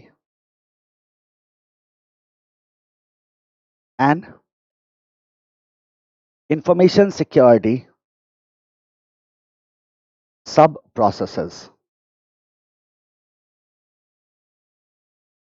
Standards prescribed by RBI and information security sub processes. ठीक है? इन दो चीजों को हम देखेंगे. तो देखो आरबीआई ने क्या क्या एडवाइस किया है.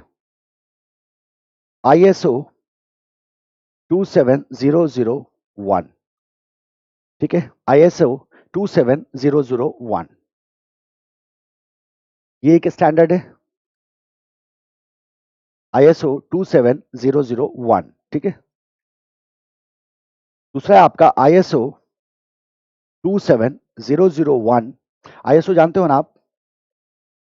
2013. ठीक है?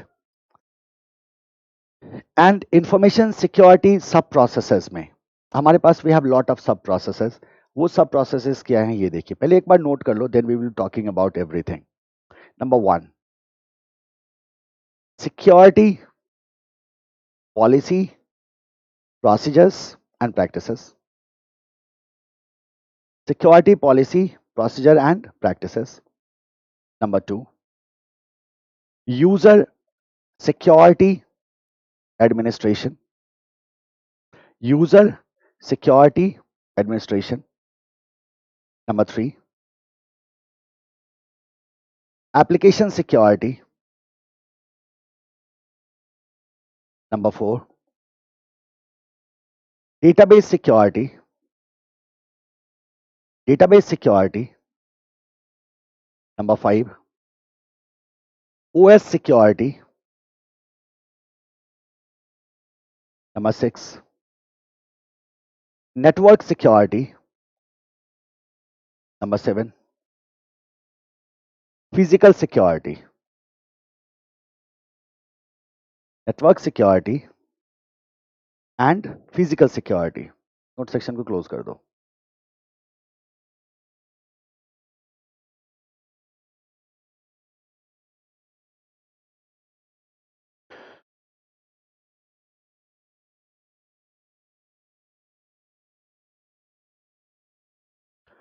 तो बताइए कितने इंफॉर्मेशन सिक्योरिटी सब प्रोसेसेस हैं. तो आप बोलोगे सर टोटल 7 सब प्रोसेसेस हैं. ठीक है? दो स्टैंडर्ड्स को आपको याद रखना है, 27001 एंड 27001 2013.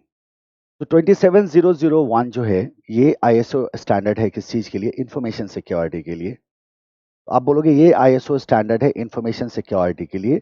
ये बालक आपको याद रखना होगा. और ये मैं आपको बता भी इसलिए रहा हूं क्योंकि एमसीक्यूज वगैरह में ये इस तरह का सवाल पूछ सकते हैं. वैसे चांसेस बहुत कम है. तो इसको ISO 27001 कहते हैं. मतलब ये इस्तेमाल होता है किसके लिए? इंफॉर्मेशन सिक्योरिटी के लिए. ठीक है? और 27001 2013 जो होता है that is for information security management system. इसको कहते हैं इंफॉर्मेशन सिक्योरिटी और मैनेजमेंट सिस्टम शॉर्ट में इसको बुलाते हैं हम ISMS। क्या बोलोगे? ISMS। So this stands for information security management system. जब आप बैंक ऑडिट पढ़ोगे तो आप वहां भी देखोगे कि आरबीआई क्या कहता है, बहुत तरह के ISO सर्टिफिकेशन लेने को कहता है बैंक को।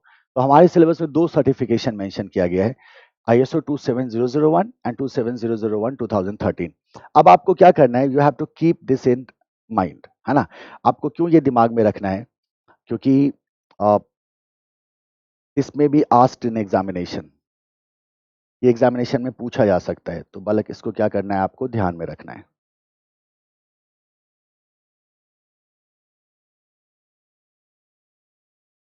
ठीक है, देखो देखो देखो, एक थोड़ा सा चेंज कर लो इसको। ये 2005 है,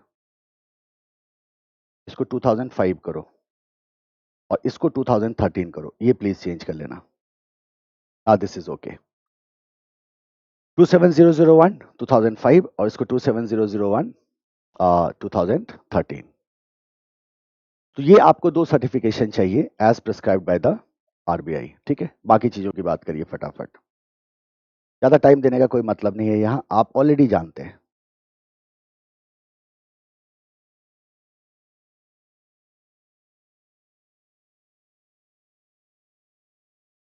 आप ऑलरेडी जानते हैं, चलो मुझे बताते चलो।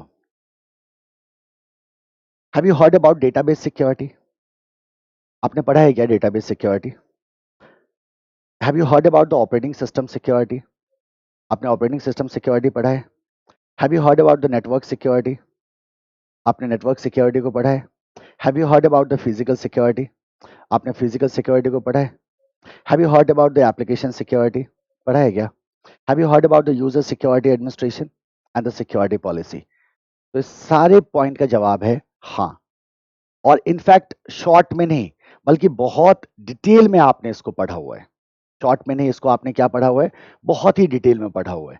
और आप याद करो, फिजिकल सिक्योरिटी जब आप अप्लाई करते हैं तो फिजिकल एक्सेस कंट्रोल लगाते हैं, नेटवर्क सिक्योरिटी जब आप अप्लाई करते हैं तो नेटवर्क एक्सेस कंट्रोल लगाते हैं, ऑपरेटिंग सिस्टम सिक्योरिटी जब आप अप्लाई करते हैं तो ऑपरेटिंग सिस्टम एक्सेस कंट्रोल लगाते हैं। जब आप डेटाबेस सिक्योरिटी अप्लाई कर रहे थे तो आप डेटाबेस कंट्रोल लगा रहे थे। Application and monitoring system control आपको याद होगा, लॉजिकल एक्सेस कंट्रोल में आपने एप्लीकेशन कंट्रोल भी अप्लाई कर दिया था।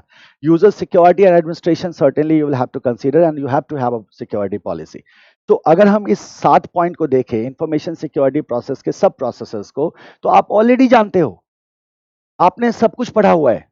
और यही रीजन है कि यहां आपके इस पोर्शन ऑफ सिलेबस में इन्होंने कुछ भी एक्सप्लेन नहीं किया है, एक्सप्लेन कुछ भी नहीं किया है इंस्टीट्यूट ने। उन्होंने कहा कि आपने पढ़ा हुआ है, उन्होंने ऐसा कहा नहीं है, लिखा नहीं है स्टडी मैट में। लेकिन एक्सप्लेन ना करने का तात्पर्य क्या है? एक्सप्लेन ना करने का तात्पर्य है कि वो आपको बता रहे हैं कि आप इसको ऑलरेडी क्या कर चुके हैं, पढ़ चुके हैं, आप ऑलरेडी इसको पढ़ चुके हैं। और यही रीजन है कि मैं आपसे कह रहा था कि यहां आपको कुछ भी ऐसा नहीं मिलेगा जो नया है। लेकिन हाँ, you will have to work on headings. Headings पे तो आपको कमांड एक्सरसाइज करना ही होगा, क्योंकि कुछ कुछ एक्सप्लेन नहीं करना है आपको, फटाफट लिखते जाना है किस पे कौन सा कंट्रोल लगाओगे, और सारे के सारे कंट्रोल्स आप पढ़ चुके हैं पहले। These are basically the information security related aspects. ठीक है, आई होप आपने मेंशन कर लिया होगा। तो हम किसकी बात कर रहे हैं? हम इंफॉर्मेशन सिक्योरिटी की बात कर रहे हैं। तो हमने कहा था इंफॉर्मेशन सिक्योरिटी में हम 2 एस्पेक्ट की बात कर रहे हैं, एक आरबीआई का क्या क्या प्रिस्क्राइब्ड है हमारे लिए, है ना। सो आप, हम क्या कह सकते हैं, इंफॉर्मेशन सिक्योरिटी, एक इंट्रोडक्टरी स्टेटमेंट लिखो पहले। Information security is applied in bank to mitigate various IT or related risks, various IT related risk या इंफॉर्मेशन सिस्टम रिलेटेड रिस्क। आप क्या कर सकते हैं, आईटी रिलेटेड रिस्क या इंफॉर्मेशन सिस्टम रिलेटेड रिस्क को आप मिटिगेट कर सकते हैं, मिनिमाइज कर सकते हैं। Banks are banks are prescribed by RBI to get various ISO certification, ISO certification as well. Bank को क्या कह रहा है आरबीआई? आईएसओ सर्टिफिकेशन लेने के लिए RBI advise bank to RBI advised bank to get ISO 27001 2013 certification, which is for information security,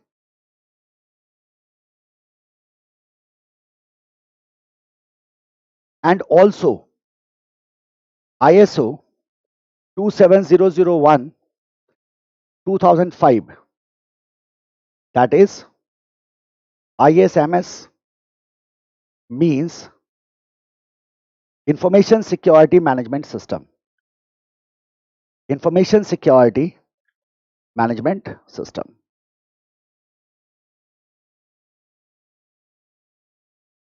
information security management system. ठीक है, तो ये तो हो गया आपका. अब सब प्रोसेसेस की बात कर लो. वेरियस इंफॉर्मेशन सिक्योरिटी सब प्रोसेसेस आर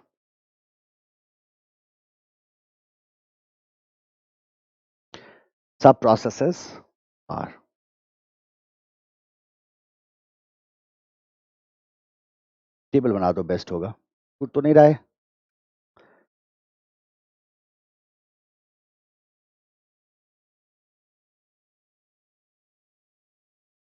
सब प्रोसेस डिस्क्रिप्शन.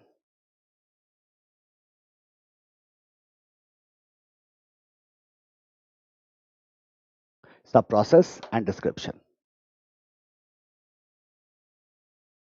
सब प्रोसेस एंड डिस्क्रिप्शन. दो सर्टिफिकेशन की बात कर रहे हैं ना. तो 2013 2005 ऐसे याद रखिएगा. 2013 is for information security and 2005 is for ISMS. और सामने क्या लग रहा है? 27001. Right.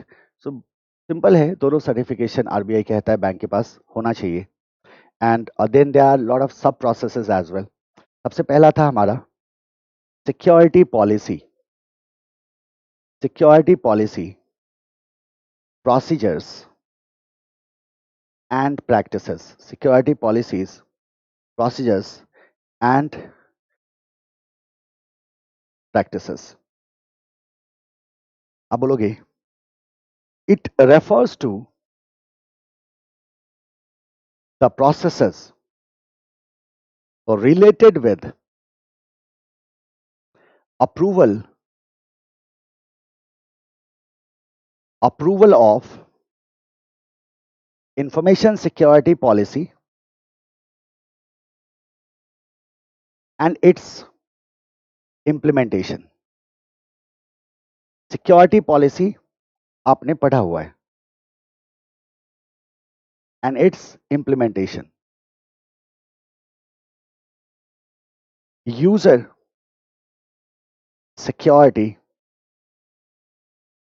Administration. User security administration. It refers to security of users of information system. Security of users of information system.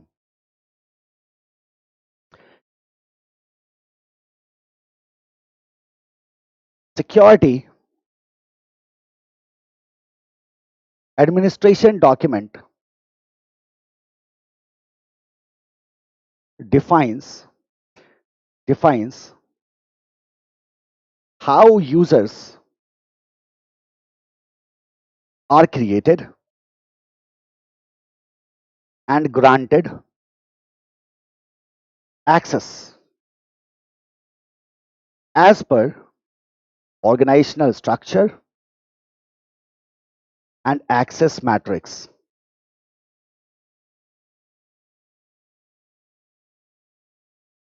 Organizational structure and access matrix.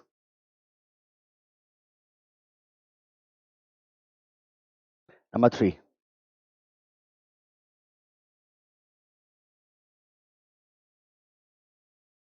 application security.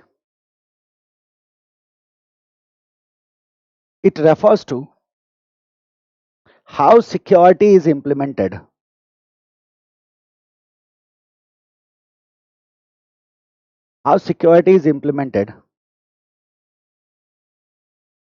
at various aspects of application, from configuration to master and transaction. ये statement अधूरा रह जाएगा, आपको लिखना होगा starting from.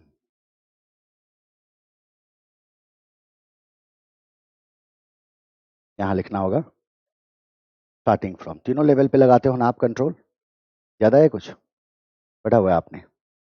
Level of control check करके आपने पढ़ा था, और लेवल ऑफ कंट्रोल चेक में आपने सीखा था कि हम तीनों लेवल पे कंट्रोल लगाते हैं। कॉन्फ़िगरेशन पे भी कंट्रोल लगाते हैं, मास्टर्स पे भी कंट्रोल लगाते हैं, और ट्रांजैक्शंस पे भी कंट्रोल लगाते हैं। Number 4, database security.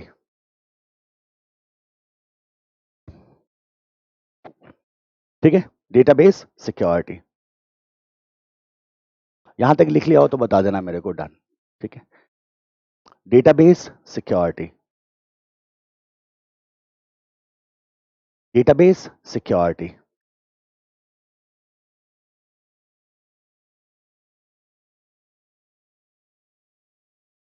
आप कहेंगे it refers to security implemented to database software. Security implemented to database software. Number 5, network security. It refers to security implemented to various levels of network.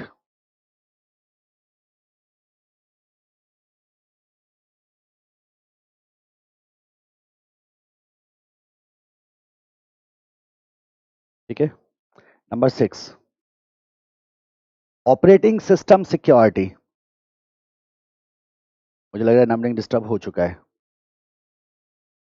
It refers to security implemented to OS. हो चुका है ना disturb number? And number 7 is physical security. It refers to physical access control.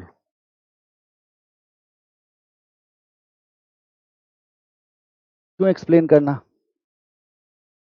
Explain करना ही नहीं है आपको, आपको explain करना ही नहीं है। क्यों नहीं एक्सप्लेन करना है? तो कितनी बार एक्सप्लेन करेंगे, है ना? बहुत डिटेल में पढ़ा है थर्ड चैप्टर में, आधा चैप्टर ये है। Database, network, operating system, physical application, यही तो है चैप्टर, आधा चैप्टर यही है। तो जाहिर सी बात है हमें नहीं पढ़ना। We don't have to see it here, है ना? जो देखना होता है हमें कहाँ देख लेना होता है? चैप्टर 3 में देख लेना होता है। चैप्टर 3 के बाद हमें इसको देखने की आवश्यकता नहीं होती। हम इसको कहाँ पढ़ चुके हैं? चैप्टर 3 में पढ़ चुके हैं।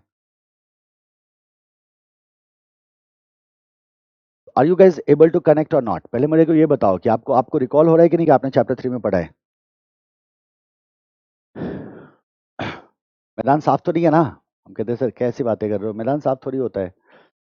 तो गिव मी योर रिस्पॉन्स, मेरे को बताओ। याद है ना आपको? आपने फिजिकल सिक्योरिटी पढ़ा हुआ है, ओएस कंट्रोल पढ़ा हुआ है, नेटवर्क कंट्रोल पढ़ा हुआ है, डेटाबेस कंट्रोल पढ़ा हुआ है, एप्लीकेशन कंट्रोल पढ़ा हुआ है, यूजर एडमिनिस्ट्रेशन पढ़ा हुआ है आपने, और सिक्योरिटी पॉलिसी को भी आपने पढ़ा हुआ है। ये सब आपने पढ़ा हुआ है।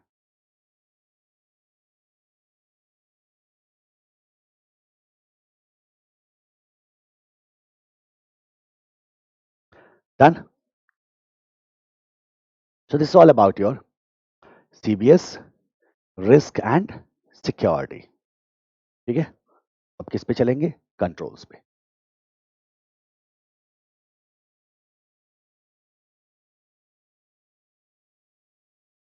Controls at the rate CBS. And when we talk of control, we talk internal controls in bank.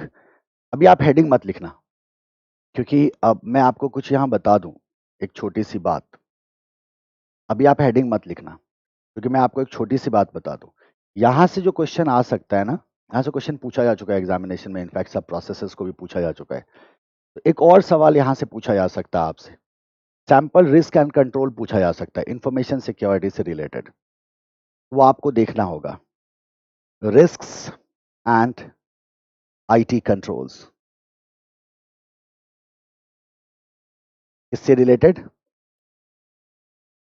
Information security से रिलेटेड. तो पहले इसको देख लेते हैं, रिस्क एंड कंट्रोल्स को, और फिर हम पढ़ेंगे कंट्रोल्स इन सीबीएस. पहले रिस्क एंड कंट्रोल को देख लेते हैं, फिर हम पढ़ेंगे कंट्रोल्स इन सीबीएस. ठीक है, so take a break here. थोड़ी सी लंबी क्लास चलेगी, थोड़ी सी, ज़्यादा नहीं, थोड़ा ज़्यादा टाइम लूंगा आज में. तो यहाँ एक ब्रेक ले लो, छोटा सा 10 मिनट का. ब्रेक के बाद हम रिस्क एंड कंट्रोल को देखेंगे, और फिर हम कंट्रोल्स की बात कर लेंगे. तो टेक अ ब्रेक फॉर 10.